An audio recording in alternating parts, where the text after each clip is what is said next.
Hello everyone. Today let's look at the line by line explanation of the chapter Landscape of the Soul from 11th class English book Hornbill. This chapter has been written by Nathalie Chuvroy. The theme of the chapter is very interesting.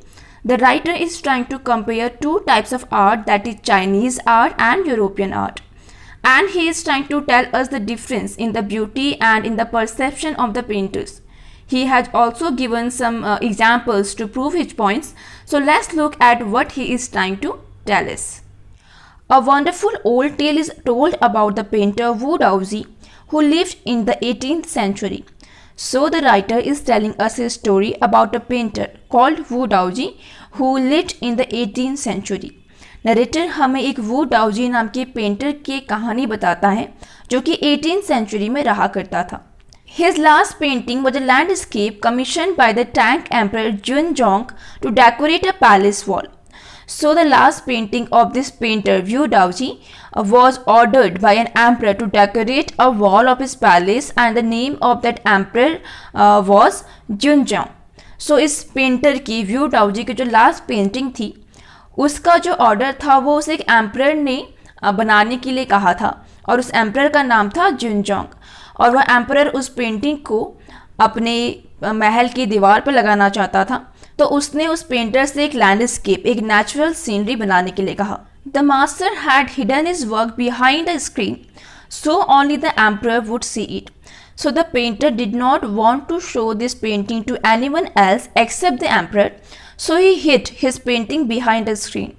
ये जो painter था view डाओजी, ये अपनी painting emperor के अलावा, अपनी painting राजा के अलावा किसी और को नहीं दिखाना चाहता था, तो इसने अपनी पेंटिंग को एक स्क्रीन के पीछे छुपा दिया ताकि सिर्फ राजा ही इसको देख पाए. For a long while the emperor admired the wonderful scene, discovering forest, high mountains, waterfalls, clouds floating in an immense sky, man on hilly paths, birds in flight. So when the painting was shown to the emperor, he started admiring the picture. It had very beautiful things. It was so wonderful, and in that landscape there were forests, mountains, waterfalls, floating clouds, man on the hills and hilly paths and birds etc. So जब वो painting राजा को दिखाई गई तो राजा ने उसकी तारीफ़ करनी शुरू की और वो पेंटिंग वाकई में बहुत खूबसूरत थी. उसमें बहुत खूबसूरत पहाड़, वाटरफॉल, झरने और पहाड़ी रास्ते, उन रास्तों पर लोग, वे बादल, बहुत सारी चीज़ें जो थी उस पर बनाई गई थी और बहुत सुंदर थी. और राजा ने उन सब चीज़ों की तारीफ़ करनी शुरू की. Look sir, said the painter, in this cave at the foot of the mountain dwells a spirit. So when the king was admiring the painting at that time, this painter, he asked the emperor to look at something special, and he said that, sir, there is a mountain and at the foot of the mountain there is a cave and the spirit lives there. So उस painter ने उस emperor से ये कहा कि sir वहाँ देखिए, वो जो माउंटेन है उसके नीचे एक गुफा है, एक केव है, और उस केव के अंदर एक स्पिरिट, एक आत्मा रहती है. The painter clapped his hands and the entrance to the cave opened. So after telling this, the painter simply clapped his hands, and as he clapped his hands, the entrance of the cave in that painting got opened. So ये कहने के बाद उस painter ने ताली बजाई, और जैसे ही उसने ताली बजाई, उस पेंटिंग में जो केव बनी थी उस माउंटेन के नीचे, उस पहाड़ी के नीचे, उसका जो दरवाज़ा है, उस केव का दरवाज़ा, वो उसके ताली बजाते ही खुल गया. The inside is splendid, beyond anything words can convey. Please let me show your majesty the way. The inner part of that cave was so beautiful that it can't describe in words. जो उस केव के अंदर का जो part था, वो जिस तरीके से पेंट किया गया था, वो इतना सुंदर था कि उसको शब्द में बयान नहीं किया जा सकता. And the painter was very excited. He wanted the majesty not only to look at the outward beauty, but he also wanted him to travel along with him with his inner feel or inner soul. He wanted the king to identify the inner soul of the painter's painting. So he said, "Come, let me show you what is inside." Painter चाहता था कि राजा सिर्फ ना इस painting की outward beauty को देखे, बल्कि वो इसके इनर फील को भी महसूस करे, इसके इनर सोल को समझे. तो उसने राजा से कहा, चलिए मैं आपको अंदर जाने का रास्ता दिखाता हूँ. The painter entered the cave but the entrance close behind him. And before the astonished emperor could move or utter a word, the painting had vanished from the wall. So the painter wanted to show the inside of the painting, and it only symbolizes that he wanted to show the beauty of his soul that he had painted, and he wanted the king to come with him. But as soon as the painter entered the painting, the entrance of the cave closed. So वो painter चाहता था कि राजा उसकी inner soul को समझे. उसने जिस तरीके से उस पेंटिंग को बहुत इनर मीनिंग के साथ, बहुत इनर फीलिंग के साथ, एक हिडन मीनिंग उस पेंटिंग में है, और जिस मीनिंग को लेकर के उसने उस पेंटिंग को पेंट किया है, राजा उस मीनिंग को समझे, उस मीनिंग को आइडेंटिफाई करे, तो वो राजा से अपने साथ आने के लिए कहता है. बट जैसे ही वो पेंटर उस केव के अंदर एंट्री करता है, उसका दरवाज़ा जो है वो अपने आप बंद हो जाता है.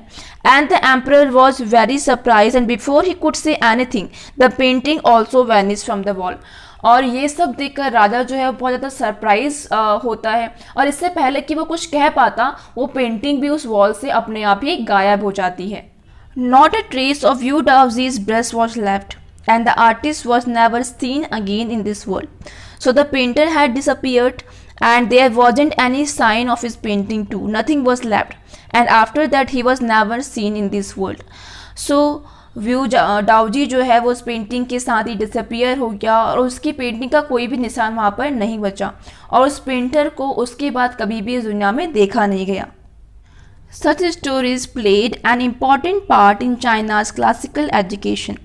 So this was a story, and in Chinese classical education such stories are taught about painting. जो चाइना में क्लासिकल एजुकेशन दी जाती है वहाँ पर ऐसी कहानियाँ पढ़ाई जाती हैं. The books of Confucius and Zhuangzi are full of them. Confucius and Zhuangzi are great philosophers and thinkers, and they have written some books on painting and all, so which are full of such stories. Confucius and Zhuangzi जो हैं वो philosophers हैं, thinkers हैं. उन्होंने कुछ book लिखी हुई हैं, और उनकी किताबें जो हैं वो ऐसी कहानियों से भरी हुई हैं. They help the master to guide his disciple in the right direction. So their book help the teachers in guiding their students. Confucius and Zhuangzi की जो बुक हैं, उनमें जो कहानियाँ हैं, वो टीचर्स को, उनके जो डिसाइपल हैं, उनके जो स्टूडेंट्स हैं, उनको गाइड करने में हेल्प करती हैं. Beyond the anecdote, they are deeply revealing of the spirit in which art was considered. So if you look at the story, you can actually see the spirit of art. It's not only the external beauty, it also talks about the inner beauty of the painters and their soul.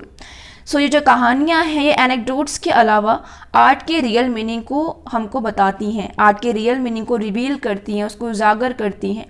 और ये सिर्फ outer beauty की बात नहीं करती, ये painters के और उनके सोल के और उस पेंटिंग के इनर मीनिंग की भी बातें करती हैं. Contrast this story or another famous one about a painter who wouldn't draw the eye of a dragon he had painted, for fear it would fly out of the painting, with an old story from my native Flanders that I find most representative of Western painting. So completely opposite to that story of that Chinese painting, there is another story about a famous painter.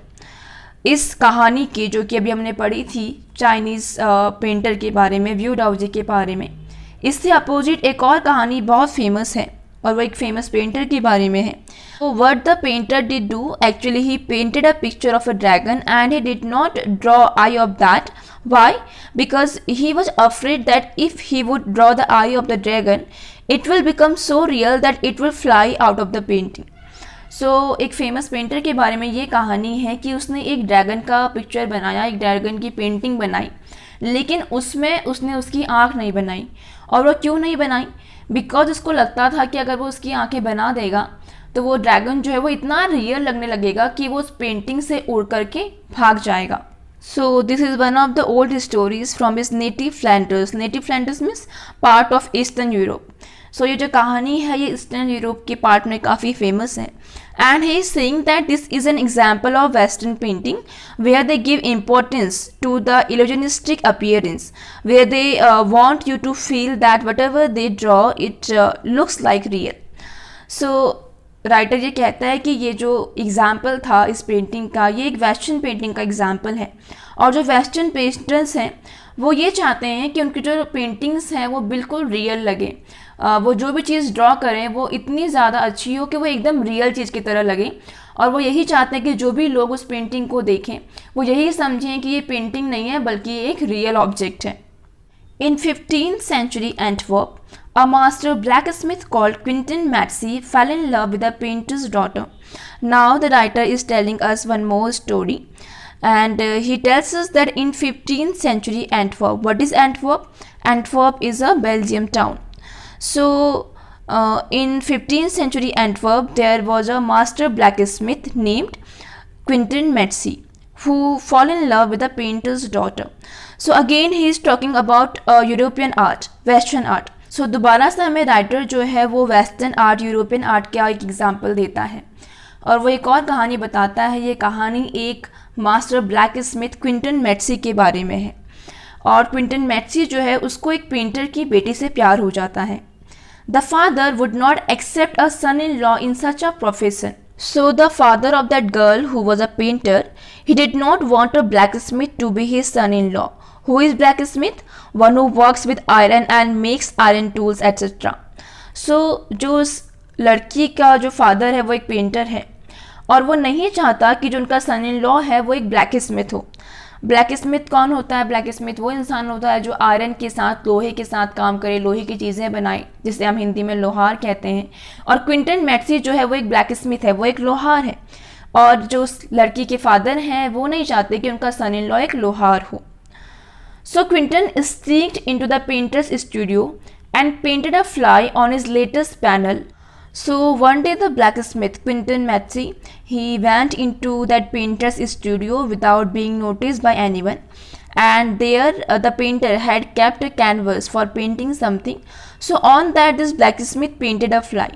So एक दिन इस blacksmith ने क्या किया, चुपचाप उस painter के studio में चला गया और वहाँ पर उसने अपना एक लेटेस्ट पैनल रखा हुआ था, एक कैनवास रखा हुआ था जिसपे वो पेंटिंग कर सके।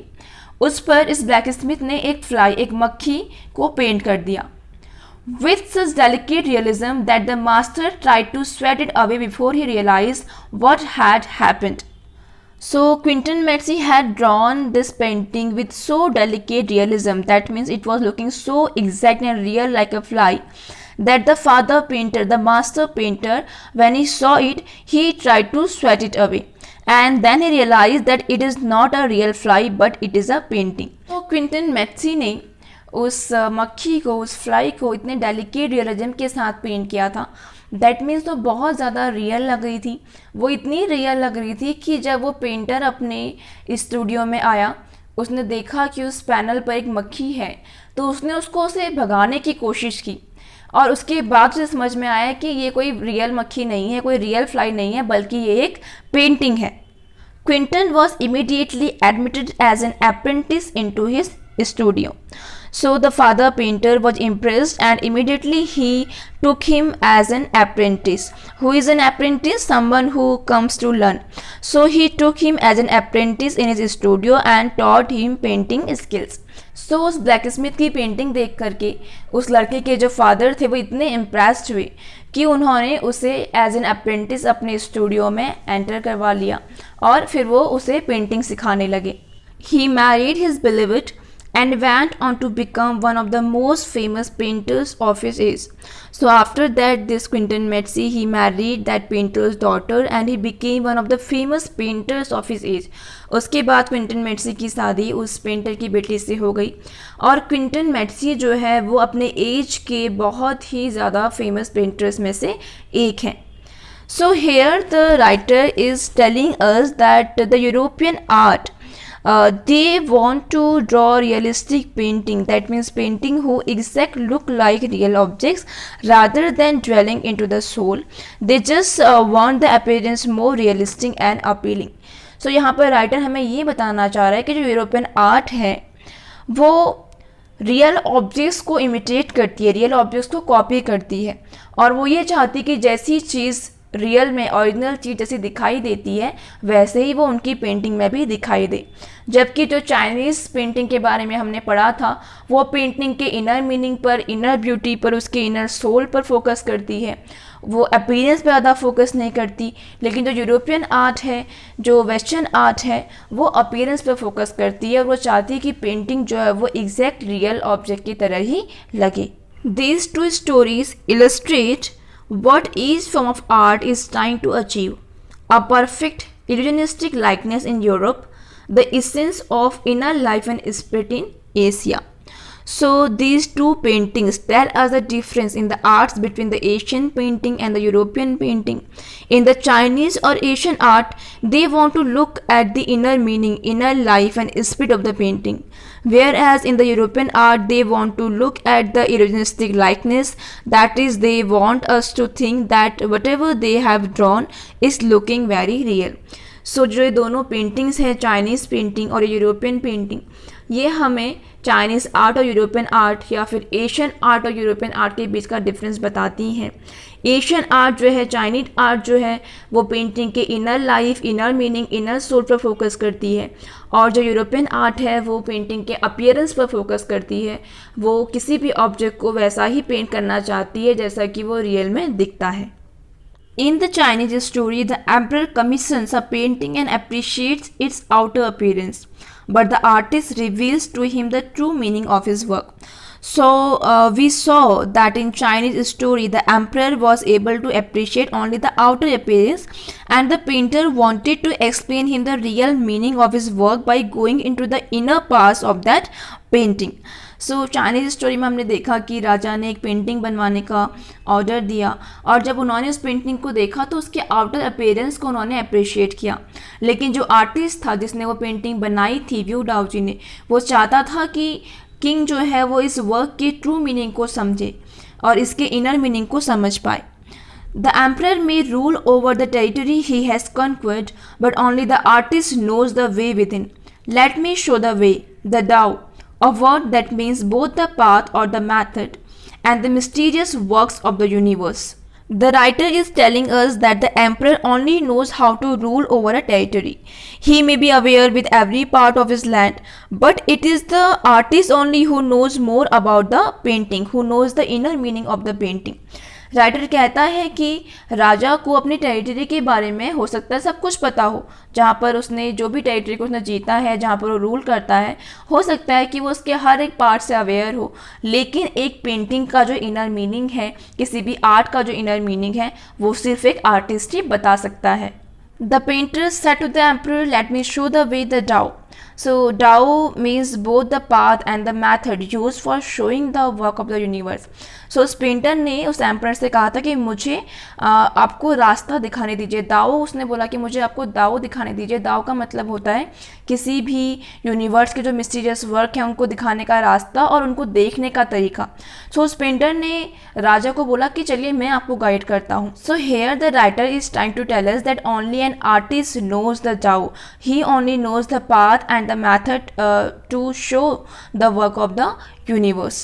The painting is gone, but the artist has reached his goal beyond any material appearance. So that Chinese painting that was painted by Wu Daoji, though it has disappeared, but it was able to explain what it actually stood for, and that was beyond any material appearance. So हालांकि वो painting तो गायब हो गई और उसके बाद वो पेंटर भी गायब हो गया, लेकिन वो जो आर्टिस्ट था उसका जो गोल था, वो चाहता था कि राजा उस पेंटिंग के इनर मीनिंग को समझ पाए। वो अपने उस गोल में कामयाब हुआ, वो अपने उस मीनिंग को राजा को समझा पाया, जो कि किसी भी मटेरियल अपीयरेंस से परे है, जो कि सांसारिकता से परे है, लेकिन फिर भी वो आर्टिस्ट जो है उस मीनिंग को राजा तक पहुंचा पाया, और यही उसकी जीत थी। A classical Chinese landscape is not meant to reproduce an actual view, as would a Western figurative painting. So in the classical Chinese landscape, classical means belonging to ancient art. So in these kind of paintings by the Chinese, it does not mean to show you the actual view. जो classical Chinese painting है उनका purpose किसी भी actual view को reproduce करना नहीं है, But in a Western figurative painting means something that represents something. So they just want to have an illusionistic likeness. लेकिन जो वेस्टर्न पेंटिंग है वो बहुत ही फिगरेटिव पेंटिंग है, वो किसी भी ऑब्जेक्ट को एज इट इज़ कॉपी करना चाहते हैं. सो दोनों ही बिल्कुल अपोजिट हैं. चाइनीज़ लैंडस्केप जो है वो किसी एक्चुअल व्यू को रिप्रोड्यूस नहीं करना चाहता, वो किसी भी ओरिजिनल चीज़ को कॉपी करने का उसका पर्पज़ नहीं है. लेकिन जो वेस्टर्न पेंटिंग है वो उस ऑब्जेक्ट को एज इट इज़ कॉपी करना चाहते हैं. Whereas the European painter wants you to borrow his eyes and look at a particular landscape exactly as he saw it from a specific angle. The Chinese painter does not choose a single viewpoint. So here the writer is telling us some differences. So in European art you must see the painting according to the painter. What he saw he wants you to see exactly like that. So अगर हम किसी European painter की बात करें तो वो चाहता है कि जिस तरीके से उसने पेंटिंग बनाई है, जिस पर्पस के साथ बनाई है, जिस तरीके से उसने उस पेंटिंग को देखा है, वैसे ही व्यूअर भी उस पेंटिंग को देखें. Whereas in Chinese painting, the Chinese painter wants you to see more than whatever is seen in that. So he wants you to dwell in the inner meanings of the paintings as well. लेकिन जो Chinese painter है वो चाहता है कि आप painting को अपने अकॉर्डिंग देखें, आप उससे कोई भी मीनिंग निकाल सकते हैं, आप किसी भी व्यू पॉइंट से उसे देख सकते हैं, उसका कोई स्पेसिफिक एंगल नहीं होता. That means European art is more about the external beauty and the Chinese art is more about the internal beauty of a painting. So जो यूरोपियन आर्ट है, जो वेस्टर्न आर्ट है, वो एक्सटर्नल ब्यूटी पर focus करती है, और जो चाइनीज़ आर्ट है, जो एशियन आर्ट है, वो इंटरनल ब्यूटी पर फोकस करती है. His landscape is not a real one and you can enter it from any point then travel in it. The artist creates a path for your eyes to travel up and down then back again in a leisurely movement. So in a Chinese landscape, it is not the real outside world. You can enter in it from any point. You must be able to get the inner meaning through any angle. So Chinese जो painter है उसकी painting जो है वो real world से belong नहीं करती. आप उसमें किसी भी पॉइंट से एंटर कर सकते हैं, आप किसी भी तरीके से उसका इनर मीनिंग को जानिए, यही उसका एक पर्पस होता है. So here in the Chinese painter he creates a path for your eyes to travel. इसमें जो पेंटर है वो आपकी आंखों का एक रास्ता दिखाता है और उसमें फिर आप अपनी मर्जी से कहीं भी जा सकते हैं, ऊपर नीचे, और किसी भी पॉइंट पर कुछ देर के लिए रुक करके आप सोच सकते हैं. सो चाइनीज़ जो पेंटर है वो आपको एक फ्रीडम अलाउ करता है कि आप पेंटिंग को अपने तरीके से देखें. लेकिन वेस्टर्न पेंटिंग में, यूरोपियन पेंटिंग में ऐसा नहीं होता. उसमें आपको पेंटिंग को उसी नज़रिए से देखना होता है जैसे कि पेंटर ने उसे बनाया होता है. This is even more true in the case of the horizontal scroll, in which the action of slowly opening one section of the painting, then rolling it up to move on to the other, adds a dimension of time which is unknown in any other form of painting. So this Chinese painting also have another feature which is called the horizontal scroll. What is horizontal scroll? That means you can scroll the painting, the picture in a horizontal way. So when you scroll from one side to the other, it adds a dimension of time as well, and this feature can't be seen in any other painting. So writer हमें बताता है कि जो Chinese painting है इसका एक और feature है, वो है हॉरिजॉन्टल स्क्रॉल. दैट मीन जब आप उस पेंटिंग को एक पॉइंट से खोलते हैं धीरे धीरे, तो उसको खोलने के साथ हर एक स्क्रॉल के साथ एक टाइम का डायमेंशन भी अटैच होता है. दैट मीन्स जैसे ही वो पेंटिंग खुलते जाएगी उसके साथ साथ में आपको उस पेंटिंग को हर एक स्टेप के साथ और ज़्यादा समझते जाना है, और आपका माइंड जो है उस टाइम पूरी तरह से एक्टिव होना चाहिए. It also requires the active participation of the viewer who decides at what pace he will travel through the painting, a participation which is physical as well as mental. So Chinese painter wants you to travel with him mentally and physically while looking at his painting. So जो Chinese painter है वो ये चाहता है कि जब आप उसकी पेंटिंग को देखें तो आप उसके माइंड के साथ ट्रैवल करें, फिजिकली भी और मेंटली भी. सो चाइनीज़ पेंटर ये चाहता है कि जब आप उसकी पेंटिंग को देखें तो आप उसमें उसके साथ ट्रैवल करें, फिजिकली भी और मेंटली भी. So when somebody is looking at the painting, he is the viewer. So in Chinese painter, viewer can decide that what he wants to see in the painting and at what pace he wants to travel. So Chinese painting में ये freedom होती है कि जो viewer है वो अपने according उस painting को देखे, वो अपने according decide करे कि उसे किस pace पर उस painting को समझना है. The Chinese painter does not want you to borrow his eyes. He wants you to enter his mind. So when you look at a Chinese painting, the Chinese painter does not want to appreciate only the external beauty. He also wants you to understand its meaning. And if you travel along with the painter and understand the inner meaning of the painting, then only you will be able to appreciate the beauty of that painting. So Chinese painter जो है वो ये नहीं चाहता कि आप सिर्फ उसकी आइज़ बोरो करें. दैट मीन्स वो ये नहीं चाहता कि आप उस पेंटिंग को उसकी नज़रिए से देखें या सिर्फ उसकी एक्सटर्नल ब्यूटी को अप्रिशिएट करें, बल्कि वो चाहता है कि आप उस पेंटर के माइंड को समझें कि किस पर्पज़ के साथ उसने उस पेंटिंग को बनाया है. और इसकी फ्रीडम वो आपको देता है कि आप खुद उसके माइंड को समझिए और फिर खुद उस पेंटिंग के इनर मीनिंग को जानिए. The landscape is an inner one, a spiritual and conceptual space. So for him, the landscape, the painting has not only external beauty, it has more inner meaning, it has a spiritual as well as a conceptual space. So उस Chinese painter के लिए जो painting है उसमें सिर्फ external beauty ही नहीं है बल्कि उसका एक inner meaning भी है और जो बहुत important है. Then he says that the landscape is an inner one, a spiritual and conceptual space. That means there is a meaning which is spiritual and conceptual also. So वो ये कहता है कि वो जो पेंटिंग है, वो जो लैंडस्केप है, वो आध्यात्मिक और मन की भावनाओं से भी संबंधित है. And there is a concept involved in Chinese painting. We will read more about it in the next video. So till then, stay happy, stay healthy and keep learning. Thank you.